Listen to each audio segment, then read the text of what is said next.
Welcome.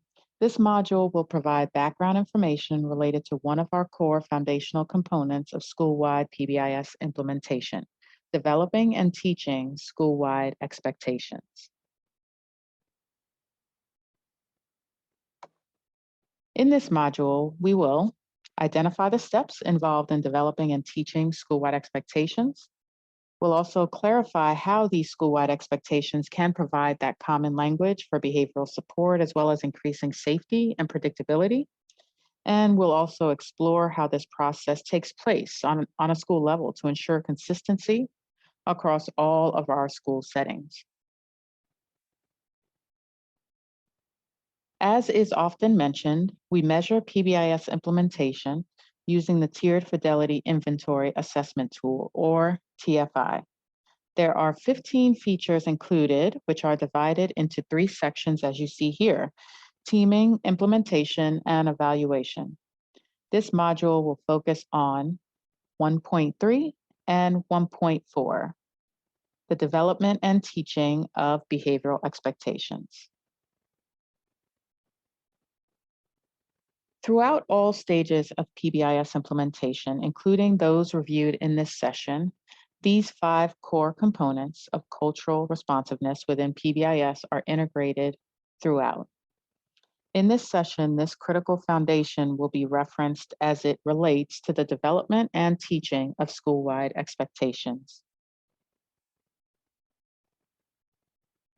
Each year, PBIS coaches and teams conduct a TFI walkthrough or learning walk in order to assess PBIS implementation. The rubric assigned to each of the 15 Tier 1 features provides a guide for this process. Take a moment to read the TFI feature 1.3 and the corresponding scoring rubric.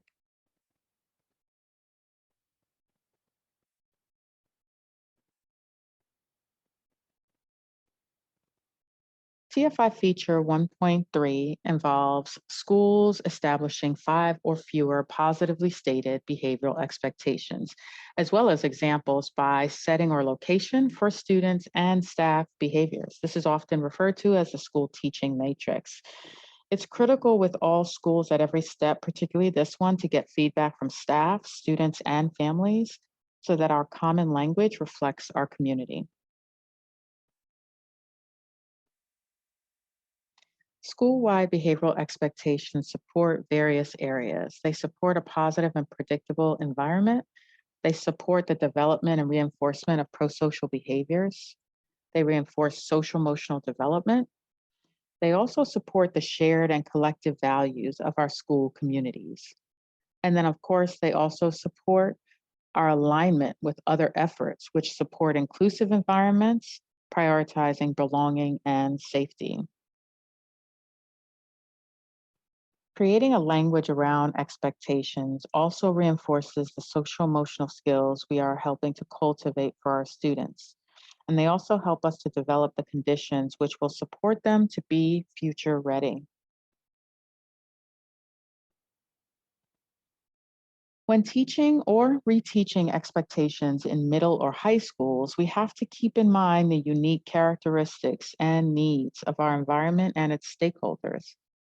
When thinking about these unique secondary environments, we need to consider student voice, recognizing the value of our adolescents who need to be heard, understanding the context in which they live, which involves oftentimes fast-paced media, and recognizing they often function as culture influencers. And so what do our students need at each level? This is very important to think about as we're ensuring that we're responsive to our students at each of our developmental levels. And so being aware to ensure that we're connecting to our goal to support students to be future ready, supporting school success, as well as their unique social emotional needs. A critical foundation of the development of school-wide expectations is voice. Students and families must be given frequent opportunities to provide input on core features of PBIS implementation, namely establishing behavior expectations. As you read this description, reflect on what phrase or word stands out for you as you think about the importance and purpose of stakeholder voice.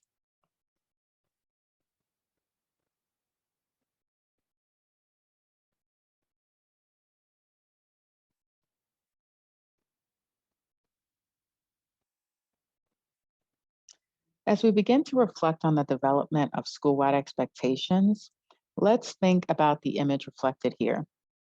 What is wrong with Miss Mutner's list? It's a list here of arbitrary rules. It doesn't say what students should do, rather, what they should not do. And if you're in Miss Mutner's class, you would probably be wondering, what should students be doing? How do these rules make students more successful? Here, they're more arbitrary than they are instructional. You can never teach everything a student should do by teaching negatives. We should tell them what we want to see instead. This is the same instructional approach that we also use for academics.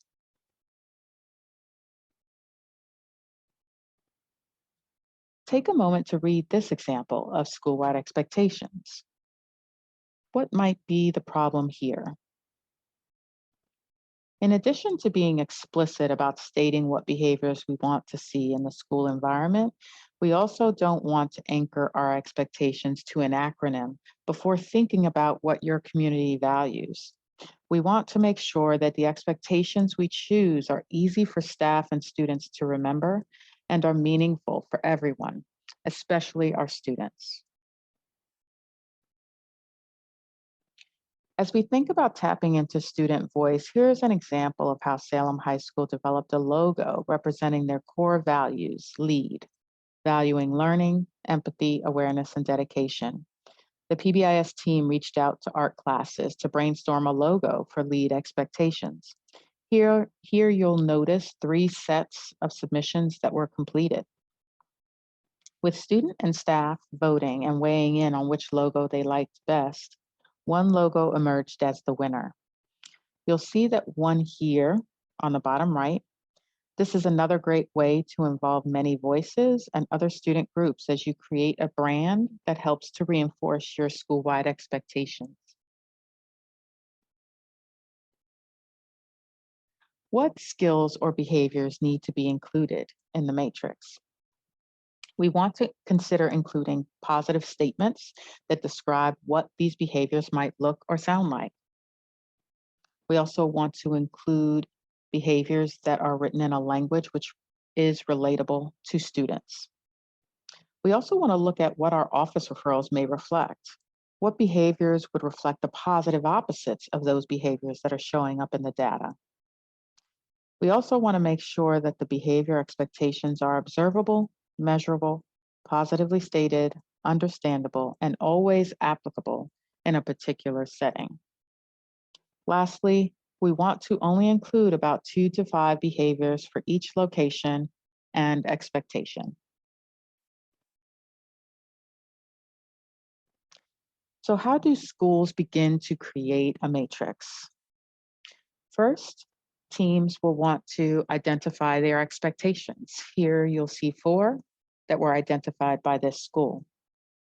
Then teams will want to work alongside staff and students to identify the natural context in which we want to see these behaviors. Might it be the restroom? Might it be the hallway or our learning environments? Every school might have different areas they want to focus on. And then identifying those specific behaviors that are expected in each location aligned with each expectation.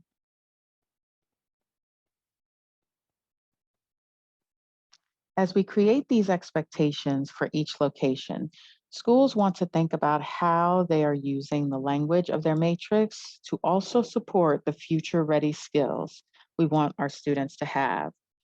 This is important to keep in mind as you are thinking about what behaviors are added to the matrix. An elementary school example here reveals what we've just described on the prior slide. So here, Kempsville Meadows established their 3 school-wide expectations. They identified 4 common areas and then defined what those behaviors might look like in each of those areas, aligned with the 3 school-wide expectations.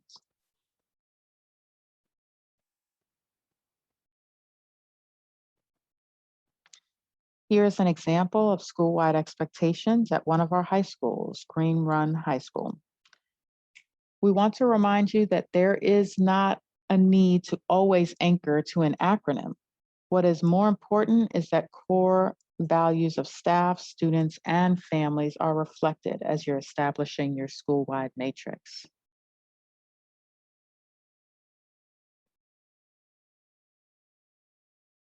Here's an example of Renaissance Academy expectations organized within a matrix. Their expectations are be kind, show respect, and act responsibly. Schools will want to consider whether they would like to have a set of common expectations from multiple campuses. This matrix was designed to serve both the middle school and high school settings at Renaissance Academy.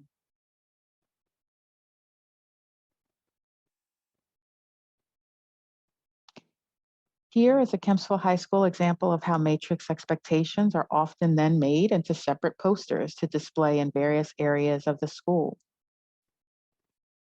We know that developing the teaching matrix for multiple locations helps staff to ensure consistent instruction across multiple programs and settings within the school. It also helps us to communicate among staff members and students in a consistent manner.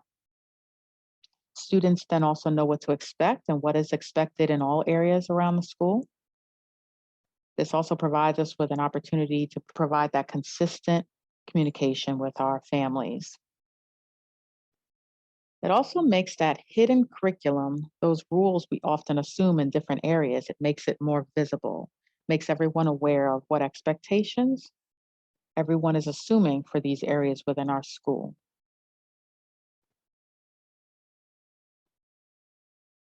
Several schools also often group locations by common areas rather than by location.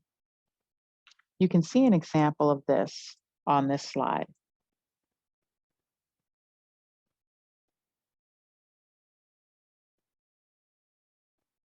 Bayside High School's school-wide matrix is also an example of these location groupings within the matrix.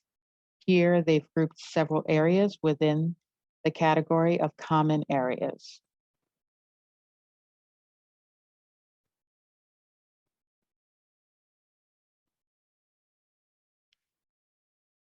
Depending on the developmental level, schools have also created expectations for other areas of activities within their environment. Here are a few Kempsville High School examples.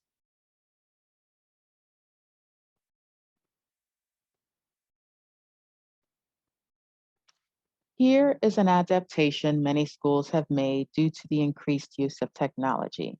They have added a column specifically to address technology.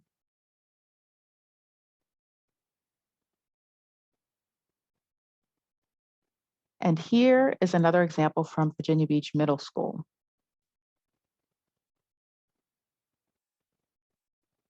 The matrix is developed with the intention that it will be used to teach expected behavior consistently to all students as it relates to technology use. We may want to consider including specific expectations for staff in our matrix. Here you see an example from a Virginia Beach Middle School. Notice how staff expectations are clearly defined in a location. For example, staff agree to monitor students in hallways and enforce safety guidelines by standing at their doors during transition times.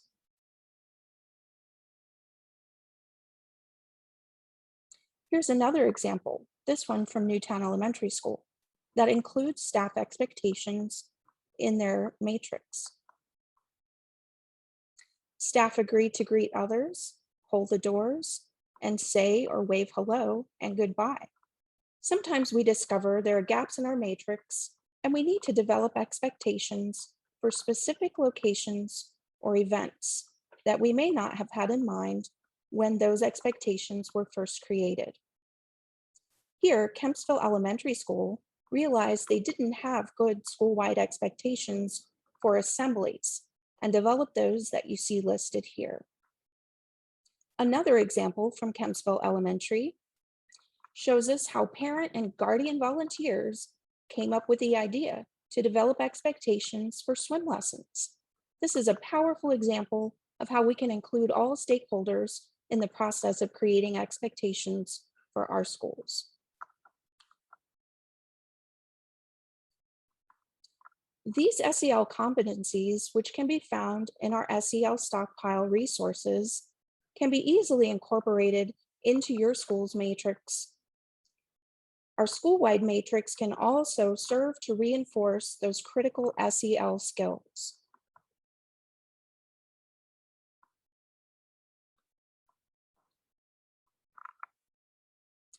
Including specific behaviors is important and necessary, but we can also embed social competencies with all of our students at the same time. Consider incorporating these pro-social skills within the teaching matrix. Because students spend more time in small, collaborative work groups, they rely on these pro-social skills for their academic work as well. You can increase content coverage when you pre-correct and teach pro-social skills. The intent is to lead the child to be more independent and to develop greater autonomy. Here are some specific behaviors and pro-social skills that might be worth considering or including in your school's school-wide or classroom matrix. Here again, we see examples of how to incorporate and reinforce pro-social skills. Take a moment to review these.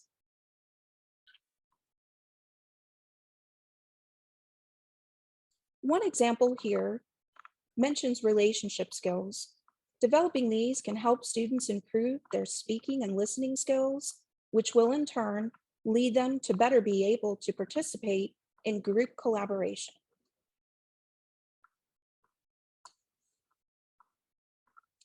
Here's an example of how SEL skills and competencies can be integrated into the school matrix. If we do intend to integrate SEL skills into the matrix, we must make sure that we include a process for teaching these strategies to our students. If we want to include monitoring feelings and emotions, as seen here in this example, we should ask ourselves, what resources and strategies have we provided to teachers to ensure that they can provide those skills to students? And what about including bully prevention or intervention in our school matrix? You can incorporate specific behaviors to replace disrespectful behaviors that might commonly occur in various school settings. For example, to prevent students from being isolated or excluded in the cafeteria or on the playground. You might add specific expectations for what a student should do if they see someone alone who might wish to be invited to join in.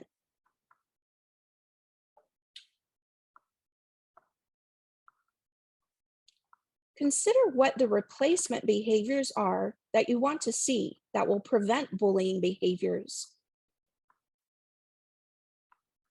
The teaching matrix here shows the expectations and how they can be implemented to prevent bullying behavior in different settings, like on the playground or in the school cafeteria.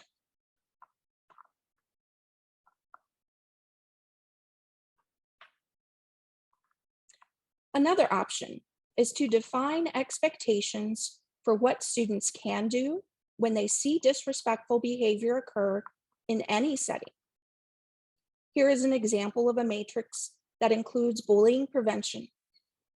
This school has chosen to share the procedure for stop, walk, and talk and integrated it into their matrix. The procedure was explicitly taught at the school.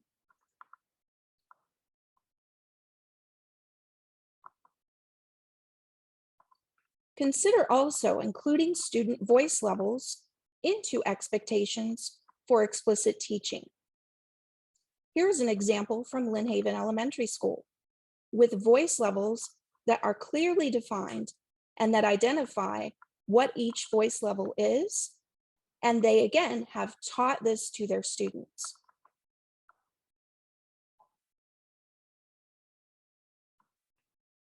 In some cases, we may want to create and post a matrix that is location specific.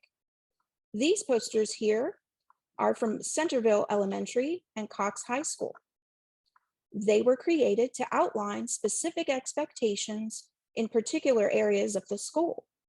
It may be beneficial to create posters for specific locations and post them strategically so that students have reminders and staff have an instructional tool for reteaching, reminding, pre-correcting, providing acknowledgement, and error correction.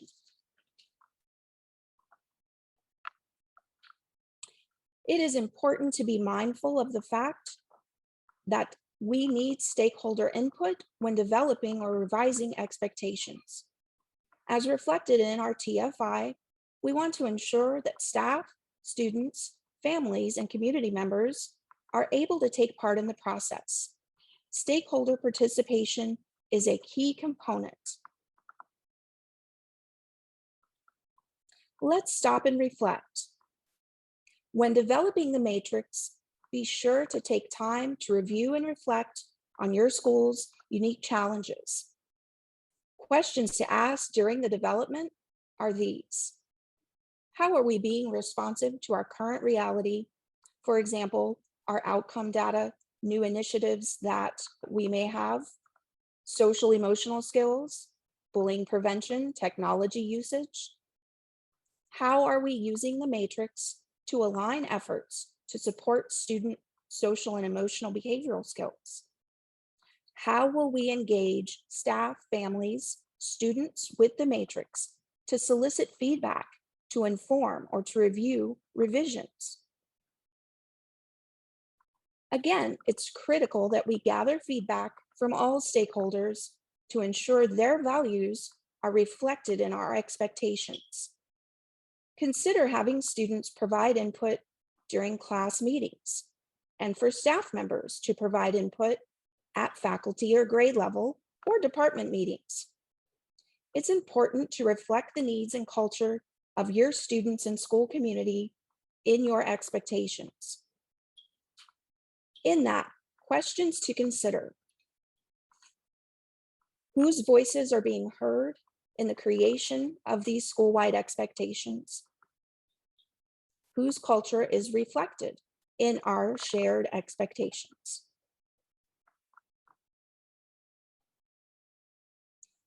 These are other important questions to consider when finalizing matrix expectations. While working with student and family groups, please take a moment to review questions here. This can be an important step as a PBIS team when revising or finalizing your school's matrix. Ask yourselves, does our matrix expectations, is it inclusive for all students, staff, and families, as well as the other questions listed here? These are good guidelines to follow in creating or revising your school's matrix.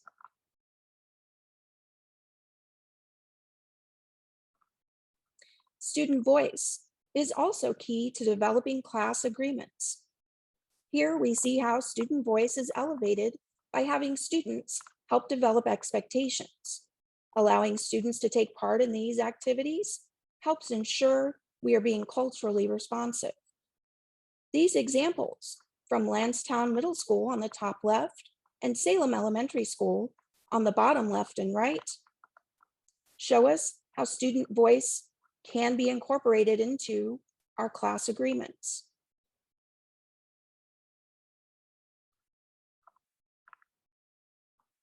Here you see responses that were gathered from parent representatives at a Title I workshop about how they would like their children to feel at school each day. Think about how your families might respond to this question. Consider how we can gather feedback from families to inform the decisions that we make. Staff feedback is also a critical component in the developing stages of the matrix. Google Forms are just one way that we can gather staff feedback, as you see reflected here on these slides. Here, we see a great example of the data that resulted from the staff survey about how they feel about their school's matrix. This gives us a quick pulse check. This particular example is from a high school whose PBIS team then took this feedback and used it to determine their next steps.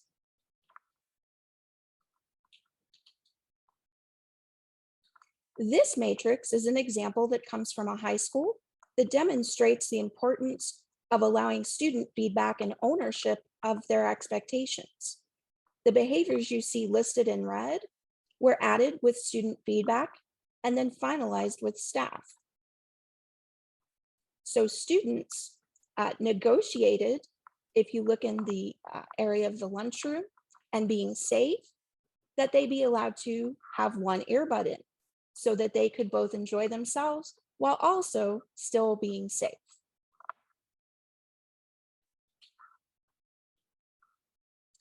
And finally, let's reflect by asking ourselves the following. What do you envision may be some benefits of developing a school-wide matrix of expectations? What additional ways exist to gather staff, student, or family feedback in the development of expectations? And in what additional ways can social emotional skills be embedded into the school-wide matrix?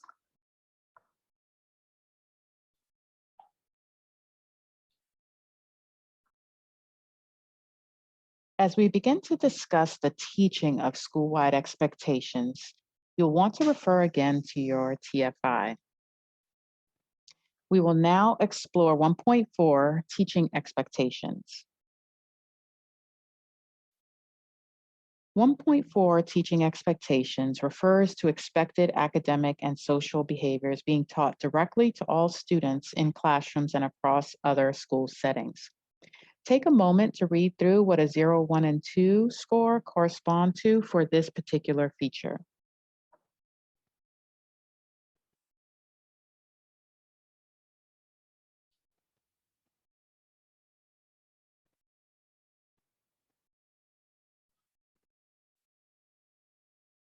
As with the development of school-wide expectations, when teaching expectations, we have to consider the unique characteristics and developmental needs within our student body and other stakeholder groups, along with the unique needs within our environment.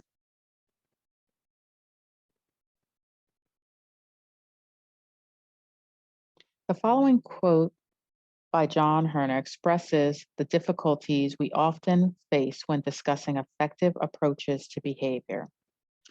If a child doesn't know how to read, we teach. If a child doesn't know how to swim, we teach. If a child doesn't know how to multiply, we teach. If a child doesn't know how to drive, we teach. If a child doesn't know how to behave, what do we do in these situations? Do we teach or do we punish? Why can't we finish that last sentence as quickly as we did the others? Do we regard behavior as a skill deficit that needs to be taught, or do we perceive it as something that needs to be punished? If we perceive it as something to be punished, then it is very clear that we regard it differently than any of the other behaviors or skills that we address at school. As a result, we tend to approach it in a less effective and less instructional ways. Appropriate behavior should be taught, just like any other skill. As teachers, we often feel like this by the end of the first quarter. During the first couple of weeks of school, we know that we spend more time teaching, reteaching, pre-correcting, acknowledging, and supporting implementation of class-wide rules for behavior, procedures, as well as routines. We also know that if we address behavior first, then we will find that we have more time for teaching academic content. Expectations should be taught after breaks or when our data reveals possible future spikes in behavior. We know that we can't just post our expectations and rules on the wall and just walk away. Students learn behavior that is consistently emphasized and modeled. In order to do this, we must consistently provide students with feedback, also highlighting when students are following expectations. So, why develop a system for teaching behavior? We know that academic and social emotional behaviors develop together. We also know that procedures and routines create structure. We can't assume that students know the expectations or rules and appropriate behaviors within every context and situation. We can't assume that students will learn appropriate behaviors quickly without consistent practice and modeling. We must assume that students will require various supports to learn appropriate behavior, and we need to teach these expectations and appropriate behaviors as effectively as we teach academic skills. We know that those academic and social emotional behaviors are interconnected and develop together. And we know that procedures and routines, as well as those important, meaningful rituals developed within the learning environment, create much needed structure. We also know that repetition is key to learning new skills. Let's take a moment to look at these statements and see if you can fill in the blanks. For a child to learn something new, it needs to be repeated on average how many times? 8 times. Adults may average even more than what we may expect, 25 times. And for a child to unlearn an old behavior and replace with a new behavior, the new behavior must be repeated on average how many times? 28 times. And so it's clear that we know that repetition and reinforcement are critical when we're developing that system for teaching behavior. We also know that children, especially those who are stressed or those who may have experienced trauma, need to have repetition and support in order to establish safety. This perspective is critical when thinking about providing support using a trauma-informed lens. This mindset assumes that we assume students may be lacking skills as opposed to imposing willful behavior. We work to build missing skills and not shame students for not possessing them. We also assume to focus on a foundation of nurturing versus criticism, teaching versus blaming. And the established consequences are within a disciplinary context involving the teaching of skills as opposed to a focus on punishment. One of the critical foundations within PBIS is the development of supportive environments. As you consider this description of supportive environment, which phrase stands out for you?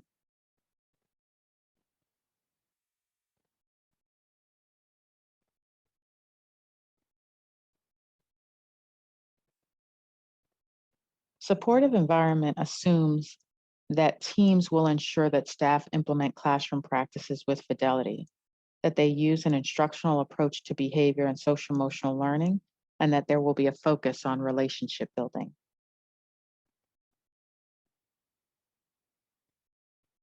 In order to cultivate this supportive environment, we use the 4 VAB strategies to reinforce this instructional approach to behavior. The first is validation, legitimizing aspects of students' cultures that may have historically been seen as illegitimate by the dominant culture. The second is affirmation, having that explicit acknowledgement for the worth of students' cultures and their histories. Building, providing specific instruction regarding why some of those student behaviors are necessary in some of our various school settings. And then bridging, creating opportunities to practice shared expectations, as well as acknowledging students and providing that encouraging skill-based, non-judgmental correction when it may be needed. Let's take a moment to watch this process in action.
As reflected in the video shown, this approach assumes that we validate students.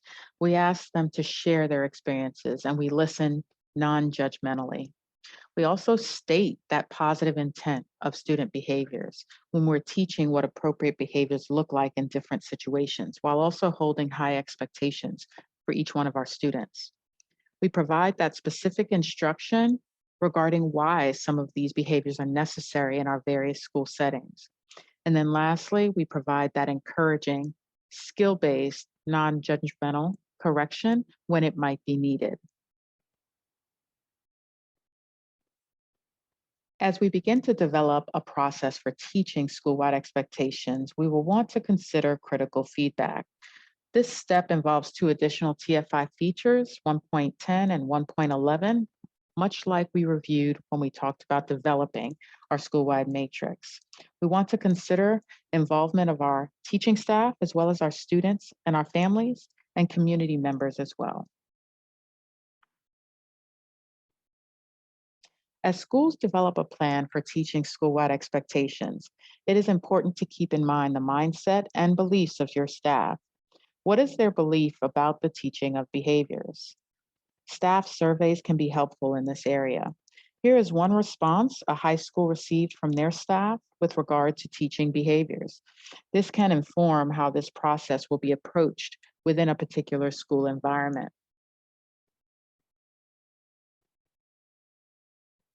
Here is an example of an art teacher at Arrowhead Elementary who used student feedback about behavior expectations to establish and teach expectations.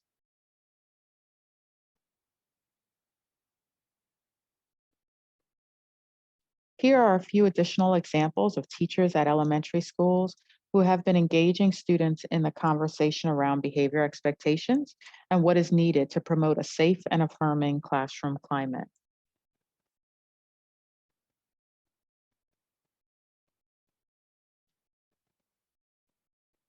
And another example.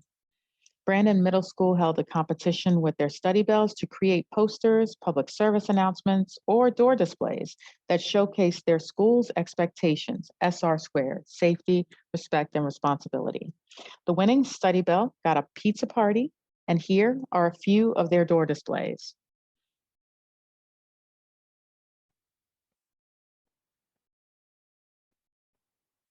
Here is an example of a Lansdowne Middle School teacher engaging in conversation with students in our class around expectations at the start of the year.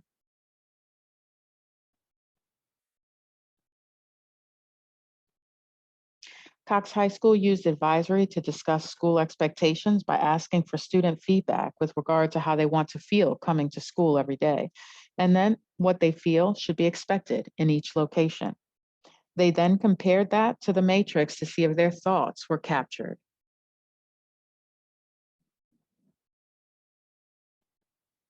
In Hacking School Discipline, Maynard and Weinstein talk about the value of student voice.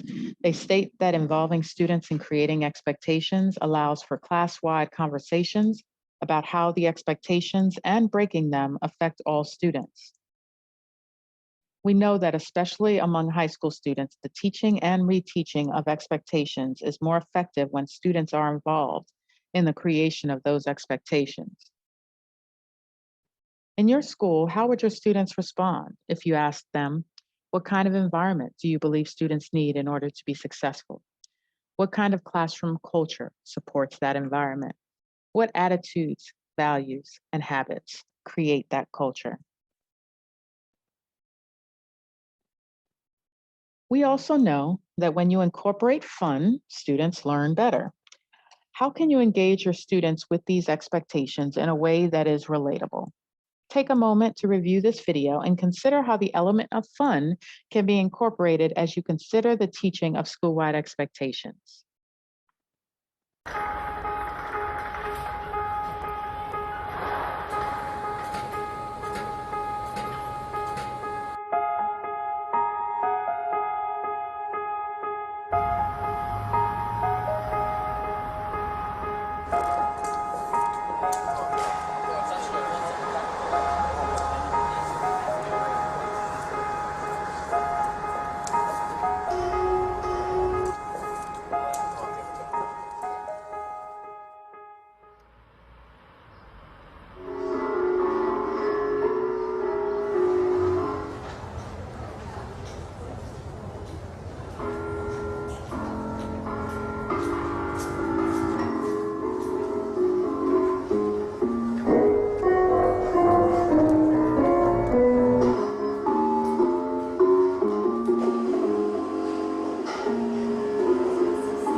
As PBIS teams develop a teaching plan for the school-wide matrix, you'll want to think about the different ways to communicate these expectations, whether that might be during isolated time frames or continually throughout the curriculum or school day. Explicit teaching of the matrix may involve kickoff events, possibly matrix-related lessons during certain times during the day, possibly during booster lessons or trainings after certain time periods during the year, and also through continued visibility around your school. Embedded teaching can include a connection to academics, whether it might be a connection to literature, historical figures, or events discussed within the learning environment, or possibly during project-based learning reflection. Reteaching should be ongoing and data informed in order for our teaching process to be relevant and helpful to the school community. Additional components of an effective teaching model include the following: an explicit model of expectations done well. Also, videos can be used as a great option within our teaching model. Non-examples should also be clearly identifiable as we are teaching our school-wide expectations. However, when we're considering displaying non-examples, these are best demonstrated by adults as opposed to our students. When ensuring cultural responsiveness during the teaching of the matrix expectations, it's also important to consider the following questions as PBIS teams establish their plan. We want to think about, are we incorporating real life experiences or values of our students into our expectation lessons? Are our students being provided with opportunities to discuss the difference between our expectations at home and at school? Has our team explained the necessity of explicitly teaching any skills that may be reflective of certain dominant cultural values? And then do staff actively teach as well as provide opportunities in an ongoing basis to practice situationally appropriate behaviors for various settings?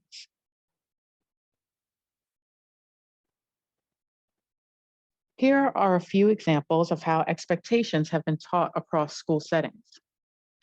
The first teacher here on the left took groups of students into the restrooms and explained the proper way to respect privacy, wash hands, exit quickly and quietly. The teacher on the right brought students into the cafeteria to share the new cafeteria routines and procedures. She explained what it looked like to be respectful to themselves, others, and property during lunch. She also shared how students and their classes would be recognized for displaying respectful behavior in the cafeteria, as this was one of the school's target areas. Schools often develop schedules for the teaching of expectations to support this process. Here is an example of a high school describing their lunch expectations. Hey Tigers, let's talk trash. What would you think if you had to eat around someone else's trash? I think that's nasty. I think that's nasty. You don't want to eat in and see somebody else's trash, but you eat, that makes you lose your appetite, I think. Man, that's just nasty. You don't need to eat around nobody else's trash. That's unsanitary. And disrespectful. Our custodians do a great job keeping our campus clean, but there are 67 tabletops in our cafeteria. If you do the math, that leaves custodians about 4.5 seconds to clean each table. Do you think you can clean a table in 4 seconds? Go! 1, 2, 3, 4. 1, 2, 3, 4. Go! 1, 2, 3. There we go. 1, 2, 3, 4.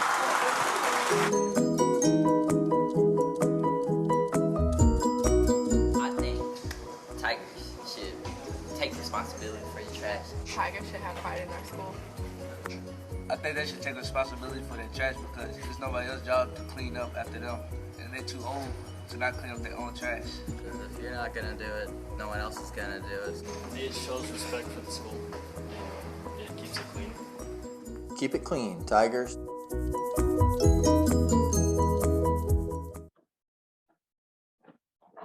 As you watch the following Matrix teaching video, think about what you may notice here. How were students involved in this lesson? How might this video have been used within their school to support school-wide expectations?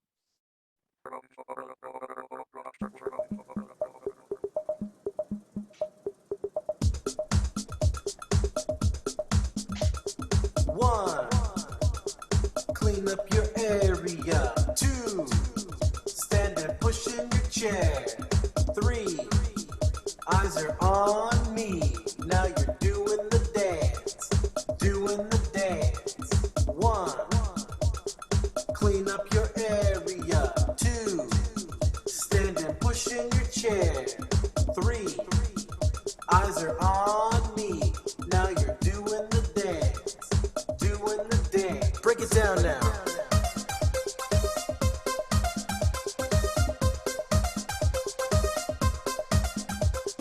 One, clean up your area. Two, stand and push in your chair. Three, eyes are on me. Now you're doing the dance. Doing the dance. One, clean up your area. Two, stand and push in your chair. Three, eyes are on me. Now you're doing the dance. Doing the dance.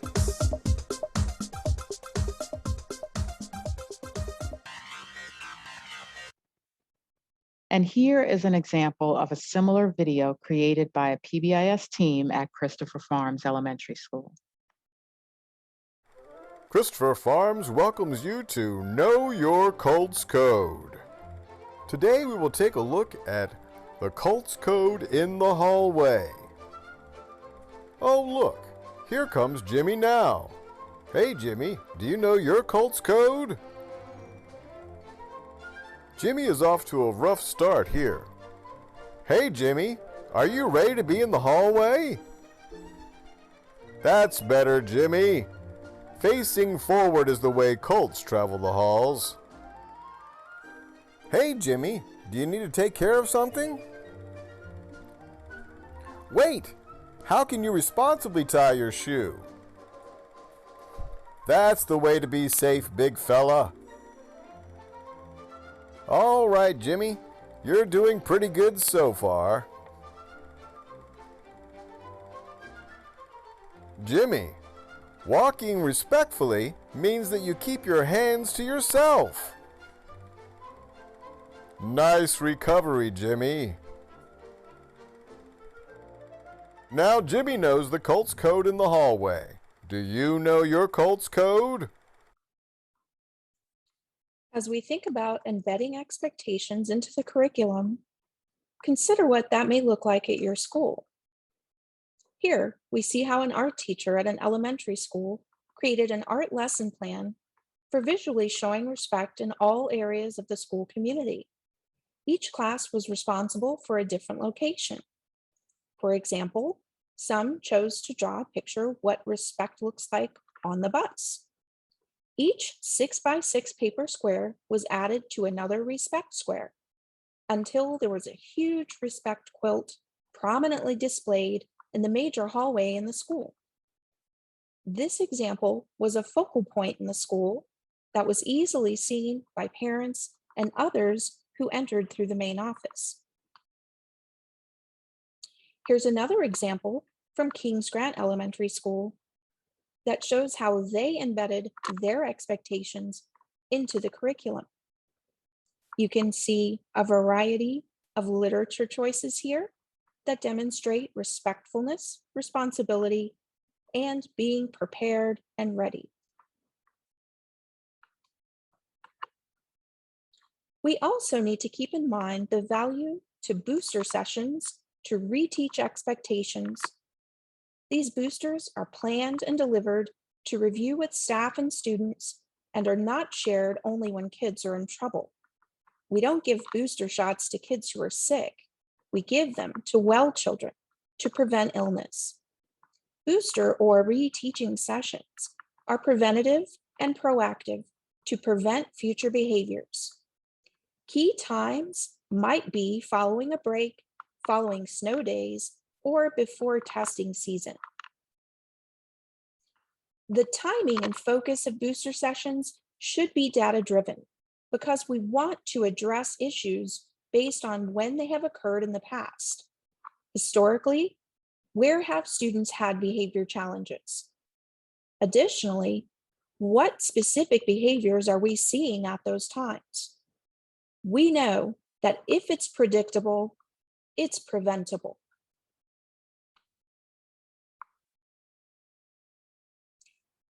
Here we see a framework for student involvement.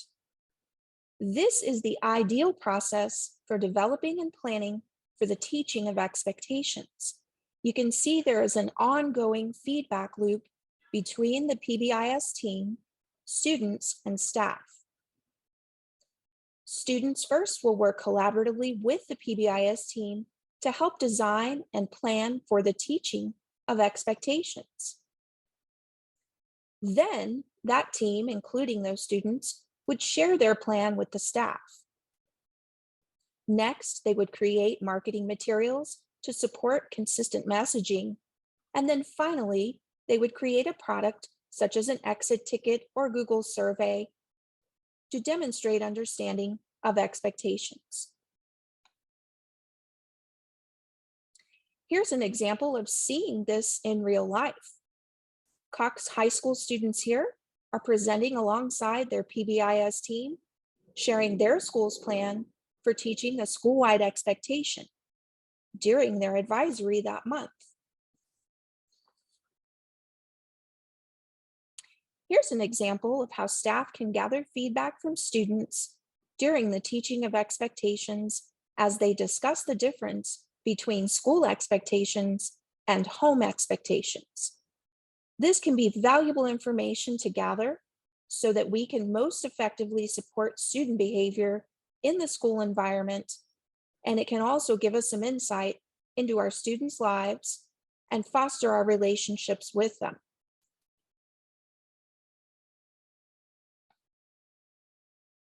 Here's an example of a survey given to staff at a secondary school after the teaching of expectations. The PBIS team here used this feedback to reflect on current expectations and to move forward to determine how they would be taught in the future.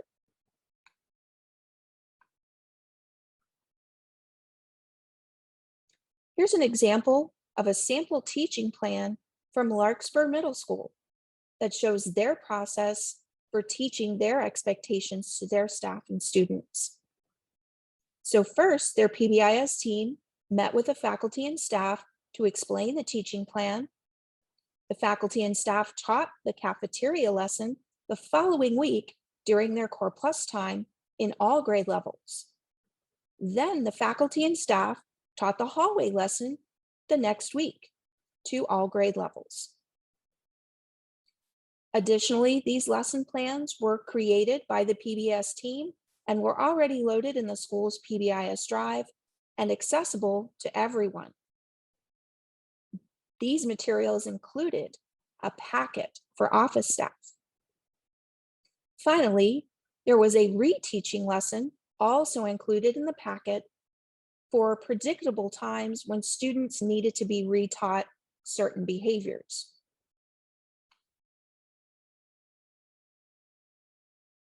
Here's an example of Brandon Middle School's teachers that taught school-wide expectations during the first weeks of the month of school. Each day, the study bell teacher taught one location from the matrix using the Kahoot game. This is a great way to get students engaged in the discussion.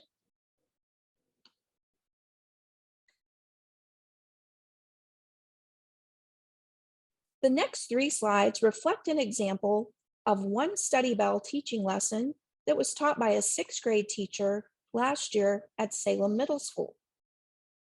To begin, the teacher opened the lesson with a quick partner share activity by asking students to share 2 words that describe their feelings about returning to school face-to-face.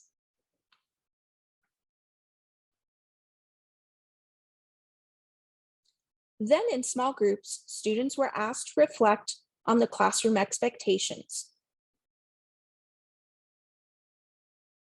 They were asked if these specific expectations were honored in our classroom. Please share one word that describes what you would see, hear, or feel.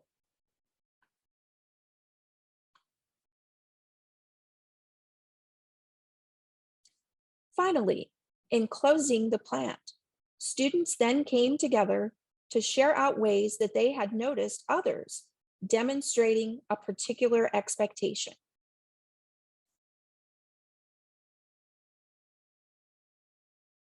How will you support fidelity of explicit instruction of your school's expectations? Follow through can be hard. We've seen teams address this by creating team documents with plans for teaching those expectations that's shared with all staff. Staff also is able to share feedback with the PBIS team. You may also want to include videos that support consistent messaging, other resources such as passports, check-in posters, or other types of documentation of instruction, like a student exit ticket.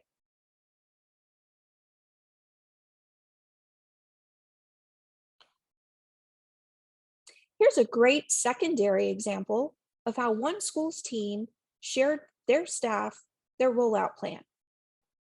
Teachers put the plan in place on the first day by asking students to reflect on the CAVS code, and for the remainder of the week, discuss the behaviors for each of the CAVS expectations.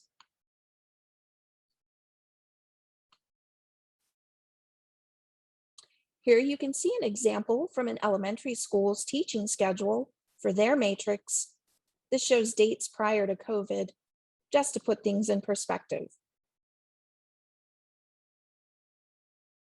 Here, yet again, is another example, this time from Kempsville Meadows Elementary School, where they provided their staff a lesson to roll out those school-wide expectations to their students.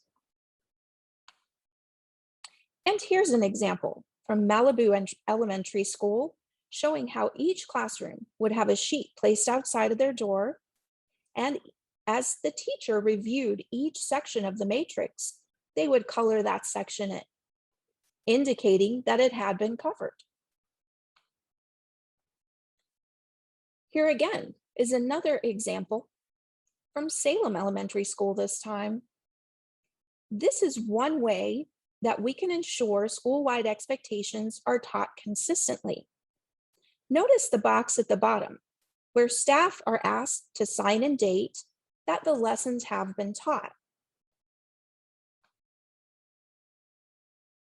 Teachers and students at several schools found creative ways to ensure that matrix expectations were being reviewed and acknowledged, and they also found a way to incorporate a little fun.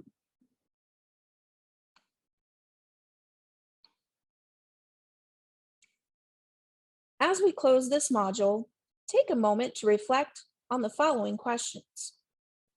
What do you envision may be of some benefit to staff teaching and reteaching consistent school-wide matrix of expectations? At what times during the year would you predict it would be helpful to reteach these expectations? And what creative ways could students help with the messaging of expectations to the student body? Thank you for joining us in today's learning about developing and teaching school-wide expectations. We hope this module provided you with the information necessary to better understand and implement this critical component of PBIS implementation in Virginia Beach City Public Schools.